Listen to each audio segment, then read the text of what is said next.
Vijana tuyajenge. Awali yote namshukuru sana Mwenyezi Mungu ambaye ametujalia afya pamoja na uhai na kutuwezesha siku ya leo kuweza kukutana katika ukumbi huu. Lakini pia nichukue fursa hii kuwatakia vijana wote wa Tanzania heri ya mwaka mpya 2026. Ninaomba mwaka huu uwe ni mwaka tutakaotumia fursa zetu vizuri, tutakaoshikamana zaidi kwa ajili ya mafanikio yetu binafsi, lakini pia kwa mafanikio ya taifa letu. Napenda kuchukua fursa hii kuwakaribisha nyote katika tukio hili muhimu la uzinduzi wa jukwaa la vijana linalojulikana kama Vijana Platform. Na wakati huo niwashukuru sana kwa dhati kutoka ndani ya moyo wangu kwa wote kuitikia wito kuweza kuja hapa leo. Naomba tujipigie makofi.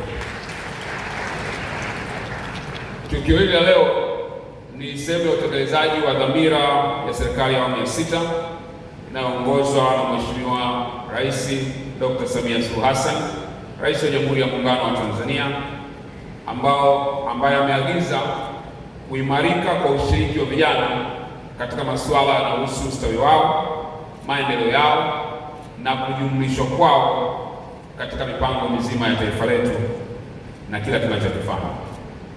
Wakati tunaandaa jukwaa hili, niliulizwa maswali mengi pia na watu mbalimbali kupitia mitandao ya kijamii, na wengine walinipigia simu. Walikuwa wananiuliza nani anastahili kuja kwenye mkutano huu na awe na vigezo gani. Niliwajibu kijana yoyote mwenye miaka 15 mpaka 35 Mtanzania anaruhusiwa na anatakiwa kuja, kwa sababu Vijana Platform ni jukwaa la wote na la kila kijana Mtanzania. Tunashukuru sana kwa kujitokeza kwenu kwa wingi, na nimeona kuna wengine wamesimama na nimetaarifiwa wengine wako nje na wengine wamejiunga nasi kupitia online. Hii yote ni ishara kwamba sisi kama vijana tumedhamiria na tumeamua kuwa sehemu muhimu ya chochote kinachoendelea katika nchi yetu, na sauti zetu zitasikika sawa sawa na fursa tuliopewa na Mheshimiwa Rais. Ndugu vijana, takwimu za sensa ya watu na makazi kwa mwaka 2022 zinaonyesha kwamba vijana ni sehemu kubwa ya idadi ya watu nchini.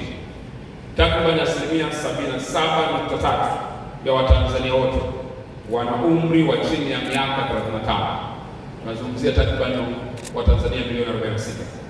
Na vijana wenye umri kati ya miaka 15 mpaka 35 wanachangia takriban 34.4% ya idadi ya watu wote katika nchi yetu ya Tanzania. Maana takriban vijana milioni 20 wako kwenye hilo kundi. Aidha, kwa mujibu wa matokeo ya utafiti wa nguvu kazi ya taifa, vijana ndio ambao wanachangia kwa kiwango kikubwa nguvu kazi ya taifa letu, wakichangia kwa takriban 55.6% ya watu wote wanaozalisha katika taifa letu ni vijana kati ya umri wa miaka 15 na miaka 35.